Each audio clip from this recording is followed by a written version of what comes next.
बिस्मिल्लाहिर्रहमानिर्रहीम, अस्सलाम वालेकुम जी। मैं हूं मारिया अली, आप देख रहे हैं मेरा चैनल। फवाद ने कत्ल करने से पहले अपने भाई को वीडियो कॉल की और सब कुछ सच सच बता दिया था।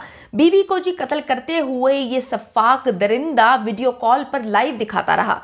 बीवी हुमा का सिर्फ गला ही नहीं बल्कि उसका जिस्म जो है वो जख्मों से चूर चूर है। उसको इतनी बुरी और अजियतनाक मौत दी कि जो लोग वहां पर उसको देखते हैं वो कहते हैं कि हमारे पैरों तले से जमीन निकल गई कि कोई दरिंदा जो है इस हद तक दरिंदगी का मुजाहरा कर सकता है। संगदिल फवाद ने बीवी को शक की बुनियाद पर मारा, लेकिन बेटियों का आखिर क्या कसूर निकला? फोन रिकॉर्ड और पोस्टमार्टम रिपोर्ट में सनसनीखेज इंकशाफात निकल के सामने आए हैं जो हम आज की वीडियो में डिस्कस करेंगे। यकीन करें कि जब इस तरह के कत्ल होते हैं कि अपने फैमिली मेंबर अपने ही बच्चों को कत्ल कर देते हैं, इतने साल की रफाकत के बाद अपनी बीवी को कत्ल कर देते हैं, तो हम सोचने पे मजबूर हो जाते हैं कि किस तरह के लोग हैं जो हमारी सोसाइटी में रह रहे हैं, हमारे साथ रह रहे हैं, बड़ा नॉर्मल अंदाज में रहते हैं, हमें उनका इल्म नहीं हो पाता। और कितनी अजीब बात है कि उनको पता होता है कि वो चार चार कत्ल करेंगे, लेकिन ना कोई FIR दर्ज करवाएगा, ना ही कोई उनसे सवाल पूछेगा, और बड़े ही आराम से उनकी फैमिली बाद में उनको एक्सेप्ट भी कर लेगी और उनको बचाने की कोशिश भी करती रहेगी। कराची का जो खूनी दरिंदा फवाद सब कुछ प्लानिंग के साथ करने का आदी था, और ये अभी की बात नहीं है, हमेशा की बात है। वो अपनी बच्चियों को मारता भी था, डांटता भी था। वो तो खैर सारे वालिदैन मारते पीटते हैं, लेकिन इसका जो अंदाज था, यानी कि नफरत का अंदाज जो कि उसने अपनी बीवी को मारते हुए दिखाया, यकीन करें उससे पता चलता है कि इसके दिमाग में बहुत पहले से बहुत सारी चीज़ें चल रही थी और कोई इसको मुसलसल भर रहा था, बता रहा था कि तुम्हारी बीवी जो है वो गलत काम करती है, जिसके बिना पर इसने अपनी बीवी को हमेशा शक की नज़र से देखा। इसकी कोशिश होती थी कि बीवी की जो है 24/7 जासूसी करे, और उसने बहुत सारे लोग अपने घर के फैमिली मेम्बर्स, अपनी माँ की ड्यूटी भी लगाई हुई थी। अपनी बीवी और बेटियों को कत्ल का भी इसने जो है वो पूरी प्लानिंग के साथ इसने कत्ल किया, और ख़ुद को बचाने की जो है इसने पूरी कोशिश की, यानी कि पूरा इंतजाम ये पहले कर चुका था। आप देखें कि जब डॉक्टर से बात होती है, हम जानने की कोशिश करते हैं कि जो बाकी इसने 4 कत्ल किए हैं उनको वो अचानक से लाइक ऑन द स्पॉट उनकी डेथ हो जाती है, लेकिन ये भी उसी अंदाज में छुरी फेरता है। तो इसकी जो है मौत वाकई क्यों नहीं होती? तो बताया जाता है कि जी इसने उन तरीक़ों का इस्तेमाल किया है जो कि सोशल मीडिया पर, नेट पर बड़े आराम से मिल जाते हैं, कि किस तरह से कितनी जो है वो आपने अपने जिस्म को नुकसान पहुंचाना है, कितना काटना है, कितनी चीज़ में आपकी मौत वाकई हो सकती है, कितना आप अपने आप को ज़ख्म देंगे तो आप कितनी देर तक जो है सर्वाइव कर सकते हैं। इसने सारी की सारी इन्वेस्टिगेशन की है पहले सोशल मीडिया पे, नेट पे इसने पूरी की पूरी रिसर्च करने के बाद इसने अपने आप को जो है उतना मारा जितना इसको पता था कि इसकी माँ आकर एम्बुलेंस को बुलाकर ये अस्पताल पहुंच जाएगा और बच जाएगा। यानी कि इसने पूरे शातिर अंदाज में प्लानिंग करने के बाद अपने आप को उतना मारा जिसमें इसकी जान बच जाए। अच्छा जी, मैं आपको बताती चलूँ कि फवाद को मालूम है कि उसके खिलाफ कोई केस कभी भी दर्ज नहीं होगा, और वो जो है 4 कत्ल करके भी बड़े आराम से बाहर आ जाएगा, क्योंकि देखिए फवाद की फैमिली ने अपनी मुद्दत में जो है वो FIR दर्ज कराने से इनकार कर दिया था, जबकि हुमा इसकी बीवी, उसकी फैमिली जो है बड़ी अजीब सी बात है कि उन्होंने भी कहा कि हमने जो है मुकदमा दर्ज नहीं करवाना, यानी कि पुलिस ने अपनी मुद्दत में मुकदमा दर्ज करवाया।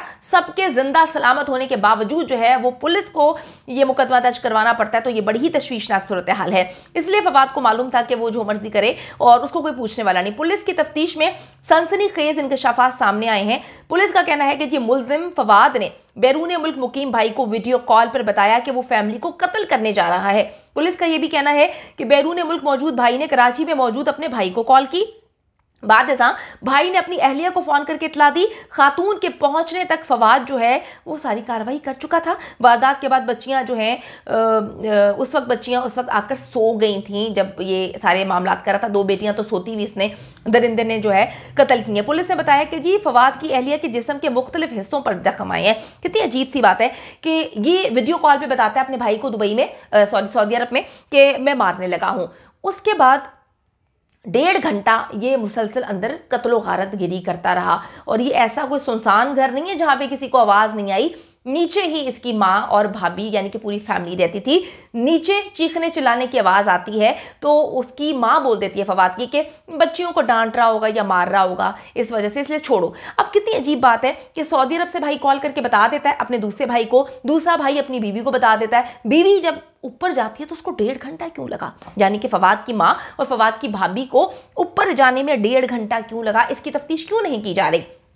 क्यों फवाद की माँ को जो है वो मासूम समझकर उससे इन्वेस्टिगेशन नहीं की जा रही? क्यों फवाद की माँ जो है मुसलसल झूठ बोल रही है कि इनकी कभी लड़ाई नहीं हुई, ये बहुत अच्छे रहते थे, इनकी कभी झगड़े नहीं होते थे, ये बड़े खुश खुरम रहते थे? जबकि मोहल्लेदार तो कुछ और कह रहे हैं। मोहल्लेदार तो ये कह रहे हैं कि हर वक्त फवाद अपनी बीवी पे शक करता था और हर वक्त इनकी जो फवाद की वालदा है ये बोला करती थी कि जी मेरी बहू जो है उसके चाल चलन सही नहीं है, मुझे गलत लगता है, मैं इस पर नज़र रखती हूँ। और बड़े लोगों को भी जो है ड्यूटी लगाई हुई थी कि वो जब बाहर जाती थी तो उस पर नज़र रखी जाती थी। ये सारे के सारे मामले में अचानक से ये जो है दोनों की बड़ी मोहब्बत थी, ये कैसे मामला आ गया? पुलिस को गलत बयान क्यों दिया गया? और सबसे पहले पुलिस इस पे इन्वेस्टिगेशन क्यों नहीं कर रही कि जब वो सऊदी अरब कत्ल से पहले जो है वो कॉल कर देता है, वीडियो कॉल करके बता देता है कि मैं कत्ल करने लगा हूं। 1.5 घंटे तक देखिए जी, अगर मैं किसी को मैसेज करके बताती हूँ तो हो सकता है मैसेज सुनने में मैसेज पढ़ने में थोड़ा टाइम लग जाता है, अगर वॉइस मैसेज किया तो सुनने में टाइम लग जाता है। लेकिन जब आप वीडियो कॉल कर रहे हैं कत्ल से पहले, वो तो क्विक हो गया ना, मतलब एकदम कॉल कर दी, समझ भी आ गया सब कुछ। उसके बाद भाई ने बता दिया दूसरे भाई को, दूसरे भाई ने अपनी बीवी को बता दिया, बीवी घर थी। नीचे से ऊपर आने में 1.5 घंटा कैसे लग सकता है? ये बात जो है बड़ी तशवीशनाक है कि 1.5 घंटा नीचे से ऊपर आने में क्यों लगा, जबकि फवाद ने बता दिया था कि मैं सबको कत्ल कर रहा हूं। इस पे पुलिस को हर हाल में इन्वेस्टिगेशन करनी चाहिए। फवाद ने सिर्फ कत्ल करने से पहले अपने भाई को वीडियो कॉल की, बल्कि कत्ल करते हुए भी उसने जो है मुसलसल मोबाइल पर वो मसरूफ रहा, वो तस्वीर खींचता रहा, वो वीडियोस बनाता रहा। बड़ी खौफनाक कुछ वीडियोस हैं जो मैंने देखी हैं, मैं शेयर नहीं कर सकती। यकीन करें कि अजियतनाक है। उन वीडियोस को और तस्वीर को जो कत्ल के फ़ौरन बाद हैं इसने इन्वेस्टर्स को भेजी थी। क्यों भेजी थी इसने इन्वेस्टर को? अगर इन्वेस्टर को ये वो तस्वीर और वीडियोस अपनी बच्चियों को मारने के बाद, अपनी बीवी को मारने के बाद भेज रहा है, तो ये समझ से बाला है कि उस शख्स को क्यों भेजा? क्या इसको शक था उस शख्स पे कि उसको अजियत होगी अगर मैं अपनी बेटियों को मारूंगा, अपनी बीवी को मारूंगा? क्योंकि अगर इन्वेस्टर था तो वो डेफिनेटली अगर ये अपने आप को मार लेता, ये मर जाता, ये कत्ल हो जाता तो बात अलग थी। लेकिन उनकी बेटियों से और बीवी से क्या ताल्लुक था उस इन्वेस्टर का? कुछ वीडियोस मैंने देखी हैं, यकीन करें कि रूह काम गई। और मैं कहती हूँ कि इतना खौफनाक मंजर देखने के बाद भी अगर फवाद की माँ जो है उसकी इंसानियत नहीं जागी और उसने पुलिस को सच नहीं बताया, तो यकीन करें कि सारे लोग कातिल हैं, ये सारे लोग इस कत्ल में मुलव्वस हैं। इन्वेस्टिगेशन होनी चाहिए।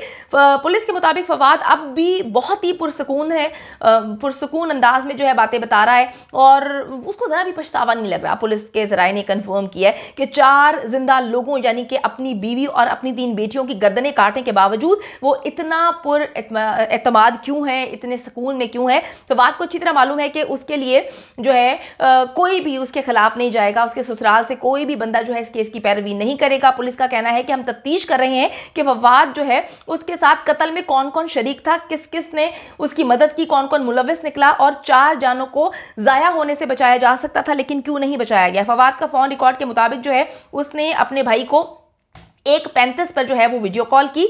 उस वक्त तक उसने जो है वो कत्ल नहीं किया हुआ था। फवाद की वालदा और भाभी तकरीबन 3 बजे ऊपर पहुंचती हैं। पुलिस ये खोज लगाने की कोशिश कर रही है कि फवाद को 1.5 घंटे तक आखिर क्यों नहीं रोका गया। तो ये सारे मामला हैं, हर हाल में तफ्तीश होनी चाहिए माँ से, भाभी से कि क्या वो चाहते थे कि फवाद अपनी बीवी और बेटियों को कत्ल कर दे, इतने दर्दनाक अंजाम उसकी बीवी का हो। तो ये तो बड़ी ही मिस्टीरियस कहानी है। यकीन करें कि इसमें सब का सब घोटाला नजर आ रहा है और पुलिस अगर सही अंदाज में तफ्तीश करेगी, 2 चपेड़े मारेगी इसके मुंह पे, तो ये बता देगा कि इसके साथ इसकी माँ भी मुलव्विस थी और कौन कौन सा भाई कहाँ कहाँ पर रहते हुए इसकी जो है सहूलतकारी करता रहा।